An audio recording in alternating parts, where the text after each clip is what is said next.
Hello.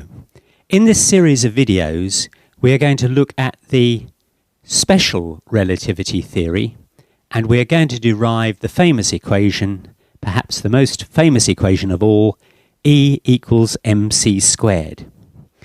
Before starting though, I need to remind you that special relativity applies only to what are called inertial reference frames. And an inertial reference frame is quite simply a frame which is not accelerating. It is either stationary or it is moving at constant velocity, but it is not accelerating. Neither is it going round a curve or going round in a circle. Even if it is going at constant speed around a circle, it is accelerating because it will have a centripetal acceleration. So it must be travelling in a straight line at a constant velocity in order for it to be an inertial reference frame. If it is accelerating, then you have to move on to the general theory of relativity. Let us consider an inertial frame called S. If you like, you can imagine this as a spaceship in outer space. And there is a second frame of reference called S prime. All we can tell is that S prime is moving relative to S at a velocity v.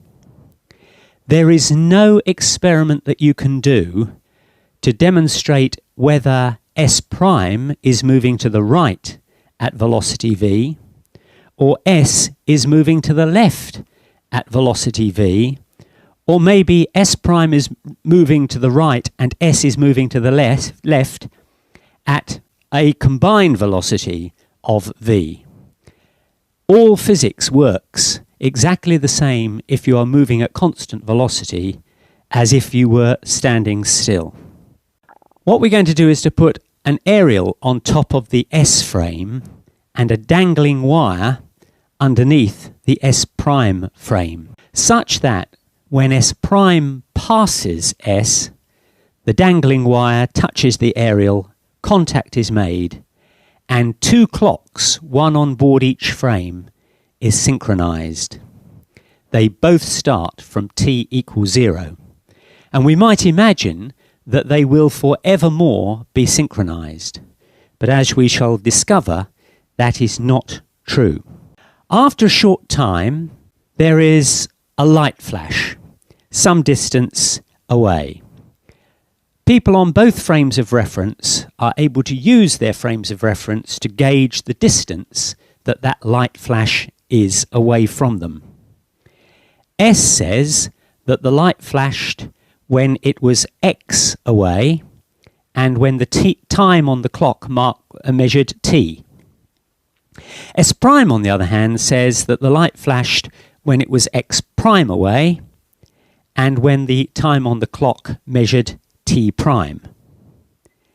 Now I think you can see fairly easily that x equals x prime plus this distance, which represents the separation of S and S prime. But what is that distance? Well, the relative speed is speed v, and the time that has elapsed is, depending on whether you're measuring it on one clock or the other, t or t prime. So the distance will be the velocity times the time, vt or vt prime. So now we can say that x is x prime plus vt prime, or if you prefer, x prime is x minus vt. All of that sounds fairly straightforward.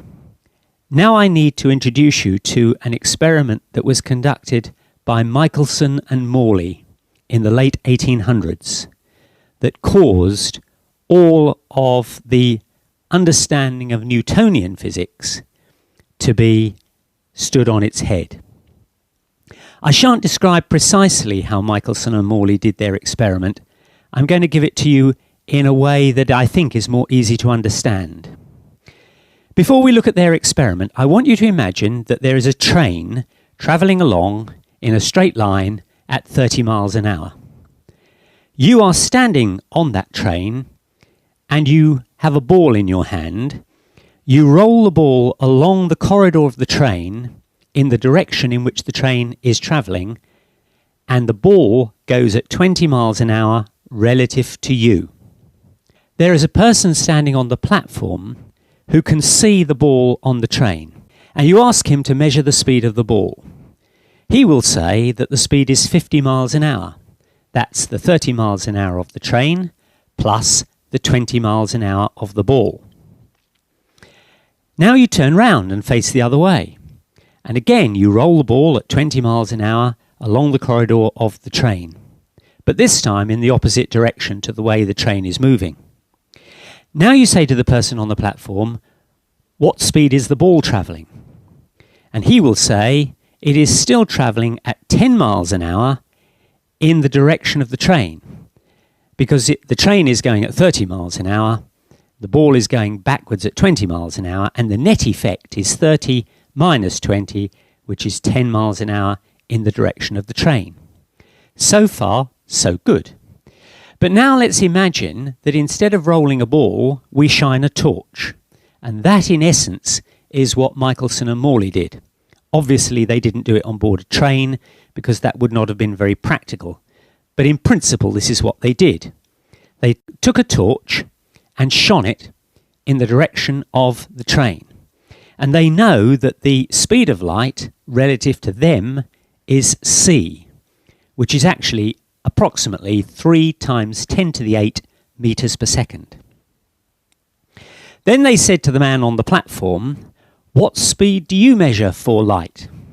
And of course they're expecting him to say, it is c plus 30 miles an hour. But the man on the platform simply responded, I also measure the speed of light as c, 3 times 10 to the 8th meters per second. And then they turned round and pointed the torch the other way and said to the man on the platform, what speed do you get? And he responded, I get c, 3 times 10 to the 8 meters per second. Surely you should get c minus 30. No. The speed of light, Michelson and Morley concluded, is the same irrespective of the speed of the source of the light or the speed of the observer of the light. And that clearly is counterintuitive. It's completely different to the situation when the ball was rolled along the surface of the train.